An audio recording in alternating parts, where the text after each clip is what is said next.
Warhammer 40k Mechanicus 2, a direct sequel to the first game, which attempts to improve on a lot of issues from that game, while adding a lot of new content like playable Necrons. But is it any good? Well, before we get into it, it's important that you know I did receive a review code for this game, which may colour my perspective either positively or negatively, but it's important that you know that. I have also, at the time of recording this video, finished the game, completed both campaigns, which took me around 34 hours. Now, to address the two big elephants in the room, first of all, there are no timers in this game. No doom timers, no mission timers, outside of a few missions where you must hold out for a few turns. The timer system from the first game is completely gone. So if that was something you hated about Mechanicus 1, then you don't need to worry about it in this game. The second thing I think we need to acknowledge, this is not a strategy game. This is a turn-based tactics game. Despite the large overworld map and the Total War-esque unit cards, you will not be building armies and moving around on the map.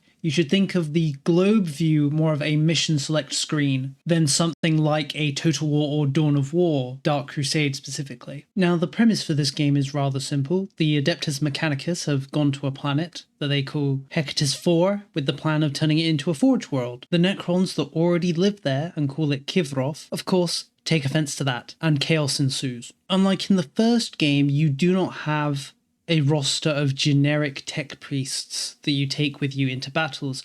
Instead, both factions have what I like to call commander units, who are unique, scripted characters that level up, change equipment, unlock abilities.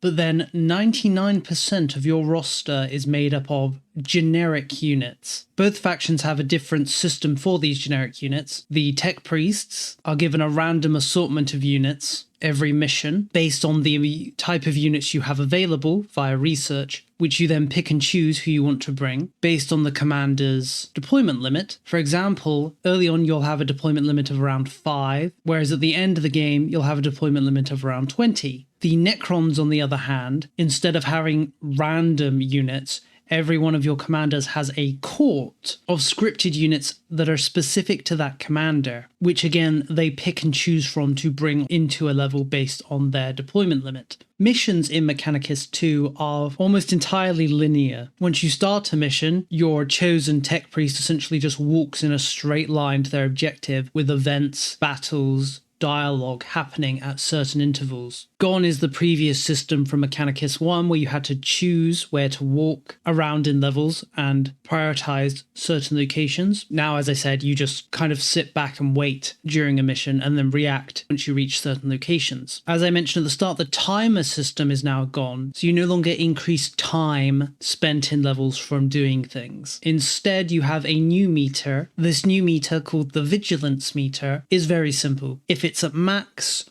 more enemies will spawn in a battle. If it's not at max, they won't. As you're progressing through a mission, you'll receive events with choices. Some of these choices will increase the vigilance meter, but may also offer rewards like a buff for your units or a debuff to the enemy for the next skirmish, while also having risky options that sometimes backfire and damage you. Now, as you fight through a skirmish, any casualties you take are permanent until the end of the mission. So if there's a mission with, say, 3 fights, and in the first fight you take heavy casualties, those troops will have not replenished for the next few fights in that mission. But once you've completed the mission, any losses in the case of the Adeptus Mechanicus are just immediately replenished, whereas the Necrons, funnily enough, have to spend resources to revive damaged or destroyed units. Which is a little odd, the idea that the Adeptus Mechanicus armies are infinite and they don't need to pay to replace them, but the Necrons on the other hand do need to pay to replace them. To be fair, Necron units do just regenerate on their own if given a few turns to regenerate. Missions in the game are broken up into 3 types. There's assignments that you send commanders on. These assignments usually provide some sort of buff, like giving the commander more upgrade points, giving you a tech point, constructing a forge city, or awakening a tomb in the case of the Necrons. Next we have critical missions, which are your story missions. You need to do them to complete the game. But as I said, there are no timers. They'll just sit there waiting for you to get around to doing them. Then we have generic missions. I feel like this is where you will spend most of your time playing. There are quite a lot of generic missions and they randomly spawn. These can be missions to take territory on the map or attack enemy bases. and defend your own bases. For the tech priests, the amount of bases you have both gates your research and affects your income. You receive income every turn based on the amount of bases or forge cities you control,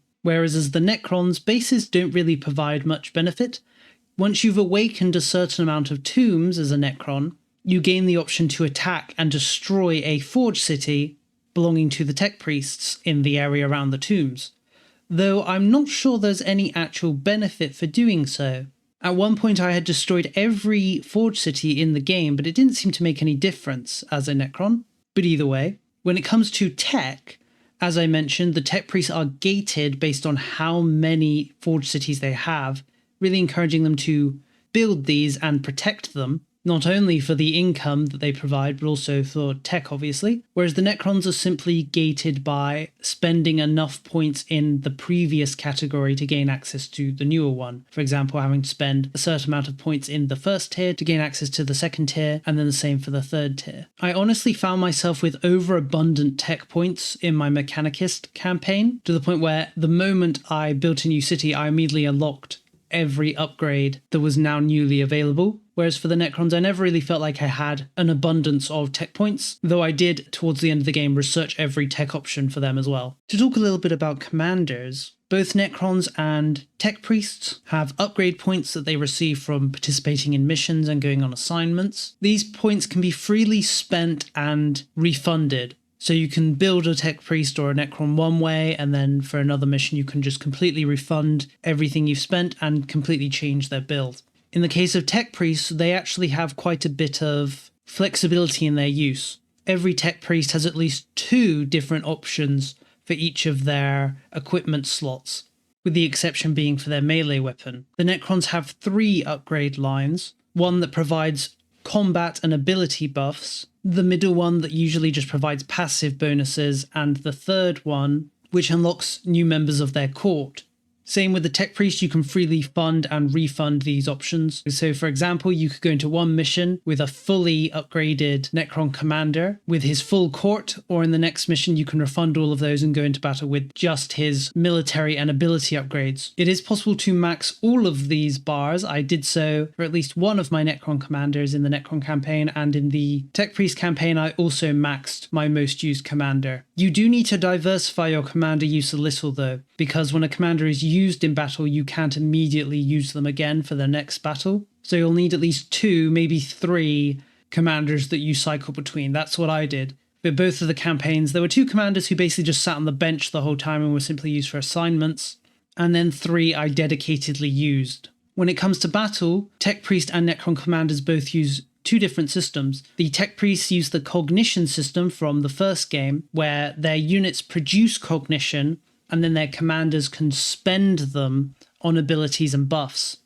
These tech priests also have abilities that their units can spend to buff themselves using cognition. For example, my most used tech priest was Kipra, because I really liked her ability to have her units connect to her, which could further be buffed so that when the unit connected, it healed it. There aren't that many sources of healing in this game, so being able to dedicatedly heal my soldiers at the cost of cognition felt pretty great. For the Necrons, on the other hand, they have a system called Domination. Unfortunately, it's a lot less of an active system than Cognition. As they attack and kill enemies, Necrons gain Domination, and as Domination increases, they gain access to passive, mainly, abilities, or their current abilities gain new options. For example, an attack might do more damage at higher levels of domination, or have an extra effect. Unfortunately, as I said, I didn't really think much about domination because it just went up as you fought. Like, there wasn't much thought put into managing my domination like with cognition. Towards the end of the game, though, you do start to unlock abilities that can spend domination,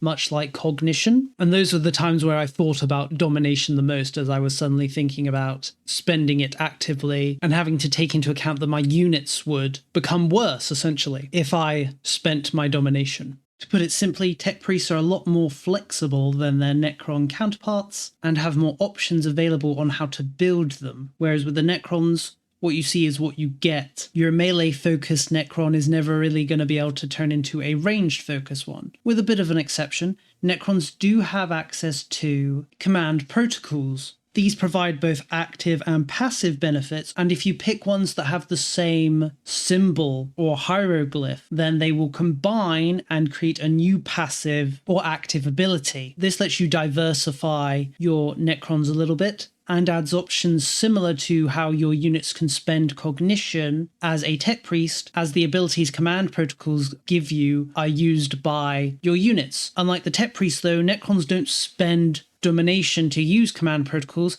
Instead, all command protocols have a cooldown of 5 turns. So you use one, wait 5 turns, and then use it again with no cost to domination, just time. On the note of the timeline, this game uses a slightly different system to its predecessor. When it's your turn, you can pick any of your units to act on that turn, but your enemies have their turns in a set frequency. You can manipulate this in a way by eliminating the enemies that are going to have their turn next.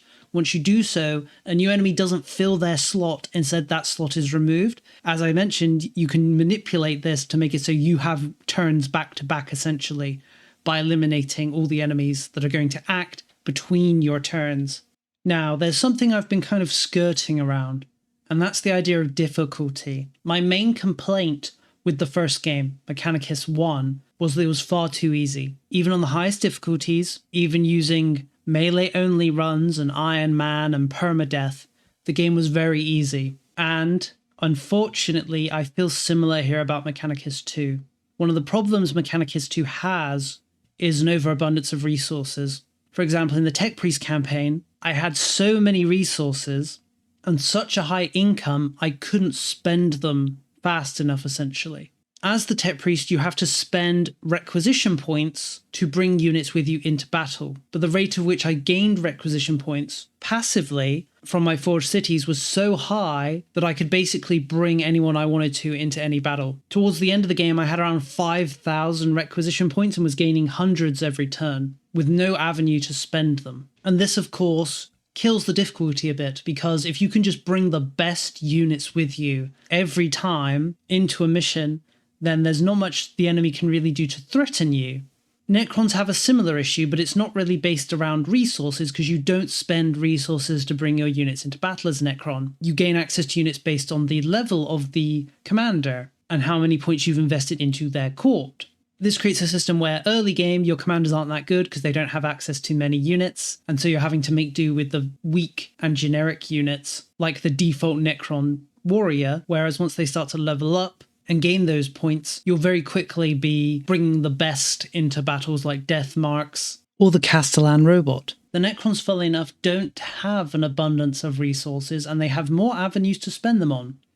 Though they don't spend them to bring units into battle, they can spend them to upgrade units in their courts, giving them access to buffs and new abilities. And of course they have to spend them to resupply damaged or destroyed units, as I said. But this isn't really enough to make you feel like you're pressured as the Necrons. I never encountered a situation where I couldn't afford to replenish a unit and had to do without, even though you have much less resources as a Necron. To add on to that, the combat itself is fairly easy. I played the first campaign as the Adeptus Mechanicus on the hard difficulty, that being tactical, and the second campaign as the Necrons on normal, simply because I wanted to finish it faster. And there were very few occasions where I actually felt challenged or situations where I lost. One of the main issues with this is that every level is essentially protect the king level for you. If your commander dies in any mission, you fail the mission, which incentivizes you to kind of keep them back and let the generic grunts do most of the fighting. As such, it's quite hard to lose unless you've lost literally every single unit. By comparison, this makes boss fights very easy. I won nearly every boss fight within 1 or 2 turns simply by focusing all my attention on the boss to eliminate them, which wins the fight. And because the AI doesn't prioritize protecting their bosses like you do, they have no problem really just charging them forward and getting them killed. The boss fights were arguably the easiest fights in the game and the fastest because I didn't have to kill all enemies like in most levels. Bosses themselves are also pretty weak, despite the fact that they can act multiple times in the timeline. I never really found their abilities being threatening enough or damaging enough to do big damage to my armies before they were killed. Since they act multiple times, it also makes damaging effects fairly dangerous for them, like burning or irradiation, because they'll essentially be killing themselves by acting. The boss I ironically had the most trouble with was in the Adeptus Mechanicus campaign because I came up against a boss who was immune to radiation. And suddenly my tactics of just spamming radiation everywhere to kill everything no longer worked. As the Necrons, I think you have an even easier time dealing with bosses because you have so many units that just deal massive amounts of damage in a single hit, which makes eliminating the bosses even easier than the Adeptus Mechanicus. But to be fair, I haven't played the game on its highest difficulty, that being Grimdark, and there's currently no Iron Man mode in the game, so it could just be that I need to play on a higher difficulty, and with some restrictions. Although it's not really possible to lose the game, I think, as if you fail a generic skirmish, it essentially means nothing. It just means the Tech Priest or Necron Lord will be disabled for a few turns. And if you fail a story or critical mission, the game will just ask you to restart the skirmish or the whole mission from the beginning. I suppose you could soft lock yourself if you entered a mission with a mediocre setup, I suppose, and were unable, no matter how many tries it took, to defeat a mission. And with the critical story missions, there's no way to back out other than loading a save. But still, I was pretty disappointed that I didn't find any real difficulty from the game, which was for me the thing I really wanted the game to address the most when compared to the first game. As in the first game, it's very easy to just become so overpowered the enemy can't threaten you in any way. And unfortunately, I feel this way about the second game as well. But this isn't me saying the game isn't good. I just think if you're looking for a challenge, this game is unlikely to really scratch the itch the same way the first one didn't really either. But with that said, of course, I still had a lot of fun, but then I really enjoy tactics games, whether they're easy or hard. They just scratch my brain, as it were. But to move on and talk about the game's central plot and story, no spoilers obviously, it's kind of a mixed bag. There are some things I think are done better than in the first game, but also some things I think are done worse. One of the things about the first game that I liked quite a lot was the amount of banter and dialogue with your other tech priests and advisors as Faustinius, but because missions are no longer given directly by your companions or cohorts, there's much less involvement with them in the story. They do of course still chime in every now and again, but most of the talking will be between Faustinius and his servitor skull during missions, and then between Faustinius and the tech priest leaders that rule the planet between missions. In the case of the Necrons, it's even worse. There's never actually any dialogue between your Necron leader or anyone and your commanders. They never actually have any involvement in the story or plot. They're kind of just there, which makes it hard to get attached to these characters, who I don't even remember their names. I just remember them as the guy who summons a bunch of scarabs, the guy who has lots of ranged units, and the guy with the big scythe. I don't think their names are ever actually said in the game at any point, which is a departure from the first game where it felt like you had quite an intimate host of advisors and leaders with a lot of bantering and discussion between them.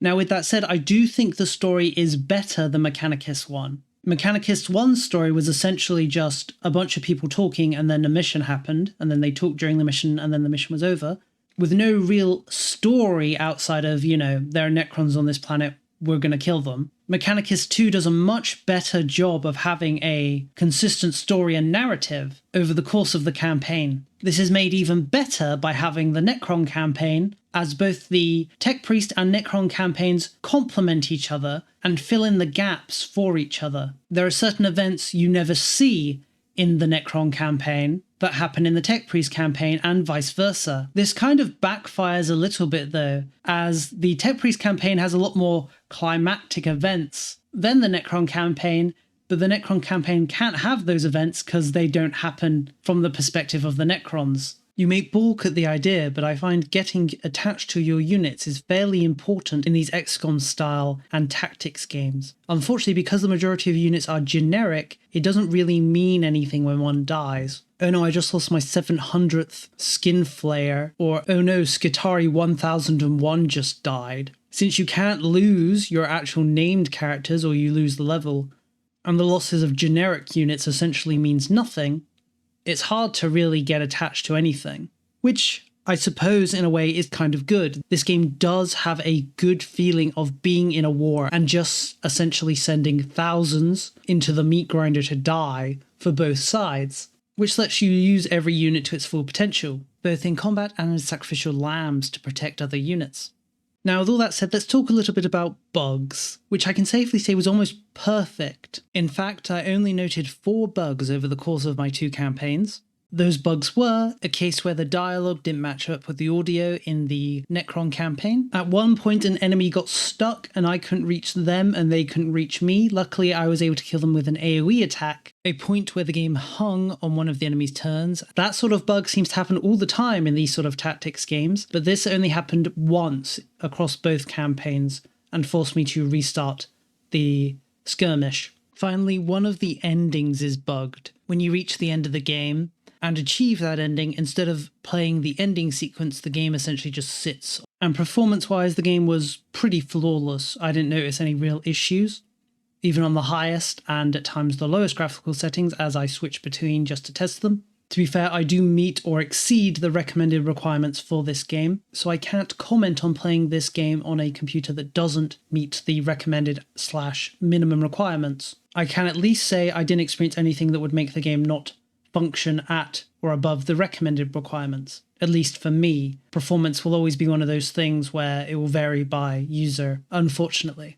Now you're probably asking, what about the Votann? Well, I've kind of left them as an afterthought for this review because they're pretty much an afterthought in the game. They only show up for a few scripted story missions and do not appear in the generic missions, and they only have 3 units. They have no real involvement in the game's plot or story. They're kind of just there. Their main claim to fame in the plot is being in the place at the time. And unfortunately, they don't play, at least I don't consider them as playing a major role in the plot. And since you only encounter them rarely, it's easy to forget they're even in the game, which is honestly rather disappointing. It would have been nice if they were really utilized to take part in some of the generic missions, turning them into 3-way battles, which they do a bit in the scripted missions that they appear in. But I just feel like their involvement in the game is so minimal that it makes them completely forgettable. If you were hoping you would unlock or acquire any Votann units over the course of the game, unfortunately that simply never happens. As I said, they're kind of just there.